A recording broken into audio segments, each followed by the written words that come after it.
কিছুই দেব না, প্রচণ্ড গরম তো। তো দেখুন আমার রান্নাটা শেষ হয়নি, তার মধ্যেই একজন মাসিমা এসছে। মাসিমাকে চাল আর টাকা দিয়েছি। তো মাসিমা বলছে যে মা আমাকে কিছু খেতে দাও, আমার ভীষণ খিদে পেয়েছে। তো আমি কি বলবো, আমার তো তখন রান্না কমপ্লিট হয়নি, শুধু মাছটা ভাজা হয়েছে আর ভাত হয়েছে। তো আমি ওনাকে বললাম মাসিমা আপনি তাহলে একটু বসুন, আমি তরকারিটা করে নিই।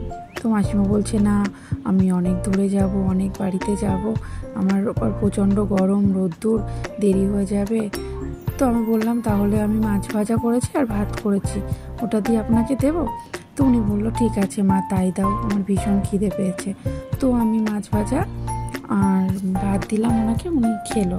একটু আলু সিদ্ধ দিয়েছিলাম তার সঙ্গে, একটু আলু সিদ্ধ মাছ ভাজা দিয়ে উনি ভাত খেয়ে তো আমার কাছে একটা শাড়ি চাইলো। বললো মা যদি বাড়িতে পরা শাড়ি যদি থাকে দাও। তো আমি সেরকম একটা শাড়ি পরি না, নাইটি পরি, যাই হোক টুকটাক মাঝে সাঝে একটু পরতাম, সেরকম একটা শাড়ি ওনাকে দিলাম। তো উনি খুবই খুশি হয়েছে, সকালবেলায় ওনাকে দিয়েছি, উনি নিয়ে চলে গেলেন।